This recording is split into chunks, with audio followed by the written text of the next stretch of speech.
Hi hello welcome back to our channel Esneshwari. నేను Niharika. Pure పంచలోహం with polish అండి. మనకి మైక్రో పాలిష్ వస్తుందన్నమాట. J type studs. ఇందులో 2 మోడల్స్ డిఫరెంట్, అంటే మనకి ఇక్కడ పైన ప్యాటర్న్ అనేది డిఫరెంట్ ఉంటుంది. నేను చూపిస్తాను అవి కూడా.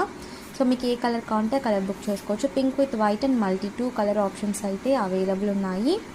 బ్యాక్ వచ్చేసి ఇలా మనకి ఫుల్ క్లోజ్డ్ వస్తుందన్నమాట. హెవీ ఉంటాయి. ప్రైస్ వచ్చేసి 275, free shipping all over India. కావాలి అనుకున్న వాళ్ళు అవైలబిలిటీ చెక్ చేసుకుని బుకింగ్ చేసుకోండి. అండ్ ఇందులోనే మల్టీ కూడా చూపిస్తాను. అండ్ ఇది వచ్చేసి మల్టీ అనమాట. చిన్న సైజ్ స్టడ్ అయితే కాదండి, కొంచెం మీడియం సైజ్లో ఉంటాయి స్టడ్స్, పొడవుగా ఉంటాయి. అండ్ ఇందులోనే మనకి పైన ప్యాటర్న్ అనేది మారుతుంది, నేను అది కూడా చూపిస్తా. క్యాష్ ఆన్ డెలివరీ లేదు, ఆన్లైన్ పేమెంట్ మాత్రమే. అండ్ పైన మనకి ఇలా ఫ్లవర్ ప్యాటర్న్లో కూడా వస్తుందన్నమాట. అది హార్ట్, ఇది వచ్చి ఫ్లవర్ ప్యాటర్న్ అనమాట. సో మీకు ఏది కావాలంటే అది బుక్ చేసుకోవచ్చు. సో ఇలా